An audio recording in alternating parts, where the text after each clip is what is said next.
Bom dia, turminha do 7º ano. Então, só para a gente se situar, né? Nós temos mais essa aula, certo? Teremos mais aula de terça e aula de quinta. A aula de terça a gente fecha este capítulo 8, tá? E na aula de este capítulo 8, como eu disse, e na aula de quinta a gente faz a revisão para a prova bimestral, que começará na sexta, dia 3. Então, nossa última aula, dia 2. As provas começam na sexta, tá? Deus quiser, todo mundo vai tirar nota boa e vai passar direto, sem precisar passar pela recuperação, não é isso? Prontinho. Então, vamos dar uma geral aqui no nosso livro, tá? Ó, aí os estados da região norte. Eu já fiz um mapa com os estados da região norte. Então, só para a gente recordar, região norte é a região com o segundo maior número de estados, só perde para o Nordeste, certo? Então, os estados são Roraima, Amapá, certo? Você tem o Amazonas, o Pará, o Acre, Rondônia e Tocantins. Só mostrando aqui, ó, tá dando para ver onde a linha do Equador passa. Então, estados que têm terras no hemisfério norte do Brasil. Roraima, quase que a totalidade do estado de Roraima está lá. O Amapá, né, o Amapá, que é a capital de Macapá, e a linha do Equador passa lá no meiozinho dele, certo? Mas o estado do Amazonas e o estado do Pará. Então, esses 4 estados têm áreas no hemisfério norte. Inclusive, lá no Amapá, tem um estádio, que eles fizeram um estádio já, pensando nisso, a linha do Equador passa bem no meio da linha do meio do campo de futebol do estado, tá? Então, vamos lá, eu tenho o Amazonas com 1.559.000 quilômetros quadrados, é o maior estado da federação. E o segundo é o Pará, com 1.248.000 quilômetros quadrados, tá bom? O Brasil tem 8,5 milhões de quilômetros quadrados e o Amazonas é o maior deles, tá? Então, o clima da região norte, eu poderia botar assim predominantemente, mas tem as variações. Tem, né, você está mais no Equador, o clima vai ser um pouco mais quente, você vai se distanciando, o clima ainda vai ser equatorial, certo?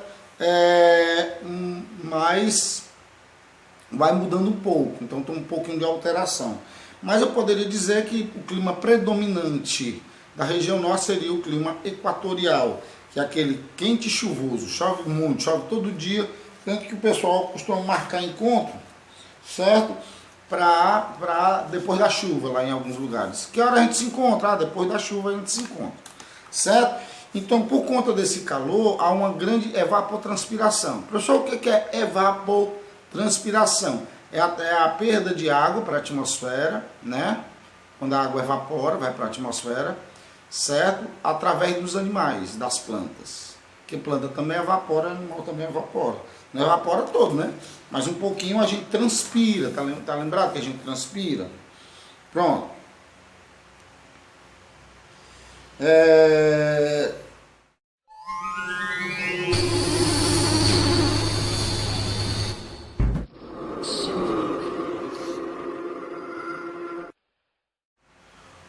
Falando aqui, ó, na página 24, floresta amazônica. Tá vendo? Eu já falei demais de floresta amazônica. Vocês lembram daquela musiquinha, né? Esse bioma, que tem a ver com a floresta amazônica. Dá também para a Mata Atlântica, que é o bioma das florestas tropicais. Então, só relembrando, esse bioma é delimitado, está entre os trópicos de Câncer e de Capricórnio. Elevadas temperaturas e muita chuva. Existem subtipos, vegetação heterogênea, perene e higrófila, latifoliada de folhas grandes e largas, a maior biodiversidade da terra. Amazônia, a floresta do Congo, na África, da Indonésia, lá na Ásia. Prontinho, então. Características de um bioma como a floresta amazônica está situado nessa zona intertropical, né? As plantas são latifoliadas, muitas plantas, as folhas grandes, enormes e largas, certo? Tem a maior biodiversidade do planeta, principalmente a Amazônia, muito mais que a do Congo e da Indonésia, por ser maior, certo? A vegetação é heterogênea, tem uma variedade muito grande de espécies, certo? Ela é perene, se mantém verde o ano todo, e ela é higrófila, ou seja, as plantas são adaptadas à grande umidade do ar. Lembrando que o que dá sustentabilidade à floresta é a própria floresta, como eu já falei, né? Então, os humus caem nas folhas, começam a nascer, certo? Aí lá que vão para o chão e vem as novas plantas, né? Então, é uma floresta úmida. Às vezes, professor, se é úmida, como é que pega fogo? O presidente tem razão, não? Como é que uma floresta úmida vai pegar fogo? Porque assim, ó, nem toda a floresta tem a mesma característica. Quanto mais você vai para a região, principalmente a parte mais ao sul, que ainda corresponde ao Brasil, e ela chega no seu fim dentro do território brasileiro, porque mais ao norte aí tem o Amapá, tem a Guiana Francesa, o Suriname, a outra Guiana. Então essa parte da floresta não pertence mais ao Brasil. Mas para baixo, quando vai adentrando ali o Mato Grosso, ela se torna mais seca. Certo? O clima vai ficando mais seco, exatamente por conta da influência da massa tropical continental, que vai lá daquela região do Paraguai, do Chaco, e ela é seca, certo? E quente. Então ela fica mais seca. É exatamente essa que está o maior perigo dela queimar, certo? Então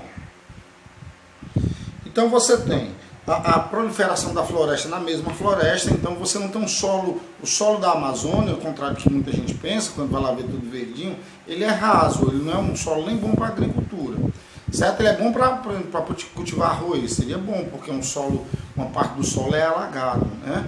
Certo? Está debaixo da água, então o arroz só se dá assim, tem que ser num ambiente alagado, senão o arroz não nasce, tá? Então você tem, ó, os diferentes estratos da floresta amazônica, né? Você está dando para ver porque que eu também dei uma ênfase à questão da floresta amazônica, como o livro também dá, quando se fala da região norte. Porque todos os estados da região norte têm áreas de floresta amazônica, não tem exceção.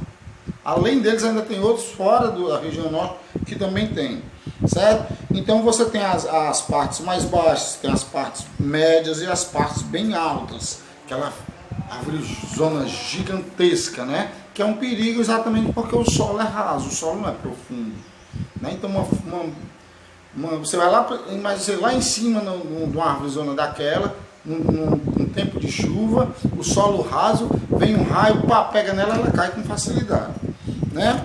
Aí você vai junto, ok? Pronto. Aí, ó, aquilo que eu falei para vocês, a história da Amazônia Legal, certo? Que se funde aí a Amazônia Internacional. A Amazônia Internacional é aquela Amazônia que pertence ao Brasil e a outros países, a grande parte no Brasil. Quais são os países? Volto a dizer, Guiana Francesa, né, Suriname, a outra Guiana, Venezuela, Colômbia, Peru, Equador e Bolívia. Então tem áreas de floresta. E no Brasil, além dos estados da região norte, que configuraria a Amazônia Legal, certo? Tem o estado do Maranhão, na região nordeste, e o estado do Mato Grosso, na região centro-oeste, como a gente já estudou, certo? Então, há uma cumplicidade natural, isso se deu através de uma, digamos assim, de uma combinação ao longo da história da formação da própria floresta, dos elementos naturais, dos elementos abióticos, são aqueles que não têm vida, e dos elementos bióticos, daqueles que têm vida. Há uma cumplicidade entre esses elementos para a sustentabilidade da floresta, para que ela também se formasse, tá?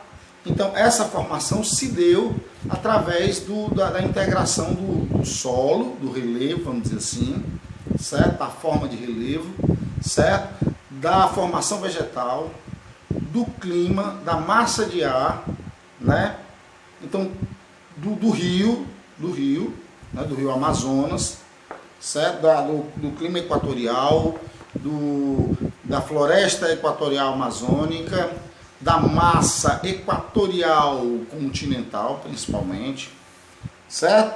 Então, por conta essa combinação, na evolução, essa combinação, essa integração entre esses elementos, a floresta se deu na formação, né? Se parar para pensar, ela não está tão longe assim do Ceará, né? Porque se for direto para o Maranhão, você chega perto da floresta, né? Você tem ali a faixa de transição da Mata dos Cocais, que é a transição entre a floresta amazônica e a caatinga, e depois você tem a floresta amazônica, floresta úmida. É claro, você tem diversos rios que compõem aquela, né? Porque eu falei para vocês, o que é uma bacia hidrográfica? É um conjunto de rios. Então tem o principal, que ele tem a sua nascente e a sua foz, todos têm, mas o destaque de uma bacia é o principal rio da bacia, né? Aí ele tem os afluentes, os subafluentes. Tá? Então nós temos diversos afluentes do rio Amazonas, tanto pelo lado esquerdo como pelo lado direito. Entendendo que eu estou vindo do Peru, que é a nascente do rio Amazonas, é na Cordilheira dos Andes, no Peru, certo? Ele recebe alguns nomes, chega no Brasil, e tem um encontro do Rio Negro com Solimões, e em definitivo tem o rio Amazonas, certo? Entre esses rios, a gente pode ver aí, ó, alguns rios como o Rio Madeira, Purus, certo? Solimões, como eu falei, Tapajós, Rio Xingu, né? Eu poderia até dizer que a própria Tocantins-Araguaia seria uma espécie de afluente, né? Já que a maior bacia totalmente brasileira é a Tocantins-Araguaia, mas ela é uma espécie de afluente, certo? Do rio Amazonas também. Por que não dizer que é, né? Ok? Pronto. Então, esse rio ele é fundamental, porque, né, ele alaga diversas áreas, diversos povos da floresta. Aí entra a questão, né, da sobrevivência, da combinação da biosfera, certo? Que a grande diversidade, o ciclo da vida vai assim, na floresta amazônica ele vai assim, ele se renova muito rapidamente, entre plantas e animais. Então temos uma grande diversidade de espécies da fauna, né, que são os animais, e da flora, que são os vegetais, certo? Então, um rio com um volume de água muito bom, né? Certo? E, como eu disse, ele nem sempre tem um nome de Amazônia. Ele sai da Cordilheira dos Andes, que é a maior formação do terciário do continente sul-americano. Então, ele sai de lá até ele vai na sua foz no Oceano Atlântico. Engraçado que o rio Amazonas já correu ao contrário.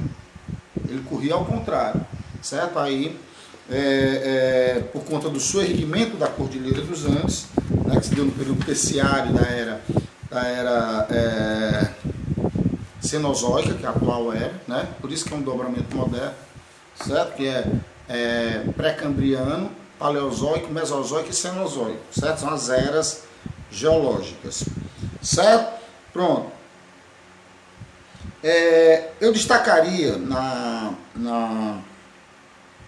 em termos de cidade, aí na página 28 agora, eu destacaria duas grandes metrópoles que estão localizadas, certo, na região norte. Aí eu tenho, certo,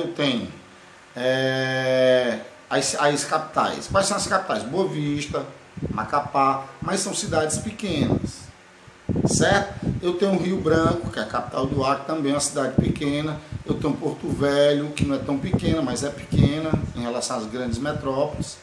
E eu tenho a cidade lá, a capital do Tocantins, que foi uma cidade planejada, né? Mas também não é uma cidade das maiores. Mas eu tenho duas grandes metrópoles. Aqui já foi a maior da região norte e aqui é a maior da região norte hoje. Nessa maior metrópole hoje da região norte, nós temos o famoso teatro, certo?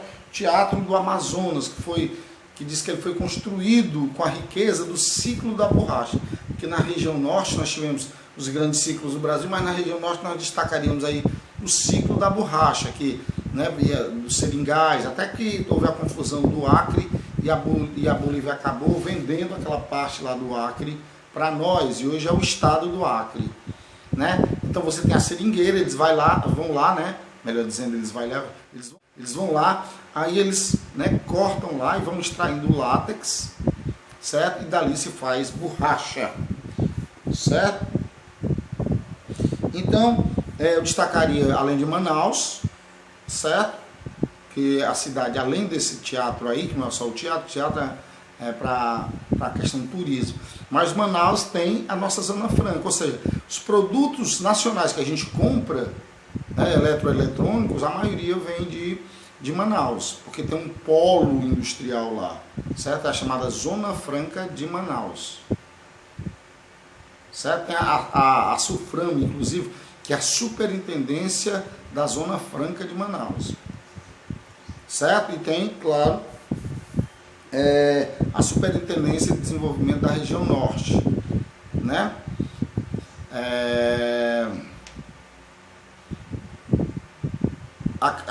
Assim como aqui nós temos a SUDEN, Superintendência de Desenvolvimento do Nordeste, nós temos a SUFRAMA, como eu falei, certo? E eu tenho também, claro e evidentemente, certo? Eu tenho a SUDAN, Superintendência de Desenvolvimento do Amazonas. Eu disse SUDEN é do Nordeste, né? Aliás, eu nem disse SUDEN, eu disse do Norte. Então, SUDAN, Superintendência de Desenvolvimento do Amazonas, certo? Então, nós tivemos, claro, a SUDAN, inclusive está na página 29, tá? SUDAN, Superintendência de Desenvolvimento da Amazônia. Então eu tenho a colonização nos períodos dos ciclos e alguns eventos, como por exemplo a instalação do Parque Jari, atraiu muitos migrantes, principalmente migrantes do Nordeste. A gente lembra que o Nordeste é uma região de repulsão populacional, então muitos foram lá tentar uma vida melhor na região Norte, né, no ciclo da borracha, e por que não dizer também na exploração do ouro, né, Serra Pelada, estão lembrados aquelas coisas? Pronto. Então, claro, e evidentemente, quanto mais a região norte foi sendo colonizada, mais os impactos foram se dando em termos de floresta. Manaus, por exemplo, é uma cidade no coração da floresta amazônica, como eu falei para vocês, inclusive foi sede, né, foi uma das sedes da Copa do Mundo de 2014, não gosto muito de lembrar, porque eu lembro logo do 7-1, como eu disse para vocês, certo? Pronto, a outra cidade que eu destacaria na região norte, além de Manaus, é a cidade de Belém, capital do estado do Pará, que não tem praia, né? Se você observar lá, Belém não tem praia, então é uma grande cidade, certo? Inclusive o aeroporto de Belém é internacional muito antes do nosso, viu? Certo? Nosso só veio ser internacional de uns dias para cá. Então, Belém é a cidade onde nós podemos encontrar lá o famoso mercado do Ver-o-Peso. É famosíssimo esse mercado. Belém é conhecido como cidade das mangueiras, tem muita manga lá. Certo? E é uma cidade que tem seus encantos, mas é quente também, né? O pessoal diz que lá em Belém eles marcam os encontros para depois da chuva, como eu falei, né? A gente se encontra aqui, ó, depois da chuva, porque chove todo dia. Certo? Pronto. O que aconteceu em termos de povoamento? Foram também, claro, com a colonização em si, quando tivemos as entradas e bandeiras, quando fomos entrando num imenso país chamado Brasil, certo? Tinha lá as tribos, essas tribos foram sendo exterminadas. Outros continuaram sofrendo genocídio, né? E outras continuaram a existir. Então, o maior número de reservas e tribos que ainda existem no Brasil estão concentrados na região norte. Você pode ver bem isso na página 32, ó. Certo? São diversas reservas, né? Que inclusive é necessário que a gente preserve, né? Isso vai depender muito dos governos, né? Dos governos dos estados da Amazônia Legal e dos governos, e do governo federal também. Por isso que é fundamental que a gente tenha essa preocupação de ver os planos do governo para o projeto de preservação da Amazônia, dos demais biomas do Brasil, dos mangues, como a aula que eu falei para vocês, né? E claro, da questão indígena, porque na realidade essa terra não era dos portugueses. Os portugueses tomaram à força a terra que já tinha dono, que eram os povos nativos americanos, que a gente chama também de ameríndios. Então os portugueses chegaram aqui e tomaram a terra dos índios, né? Pronto. Importância dos rios naquela região. Por exemplo, muita gente faz o trajeto de Manaus para Belém, que são as duas maiores metrópoles, de avião, tá? Mas também dá para se fazer de barco, de navio lá. O rio, como o rio é um rio imenso, né? Profundo, dá para navegar de uma cidade para outra. Tá legal? Então, além de servir para navegação, muitos povos lá têm seus barcos, né? Dá para também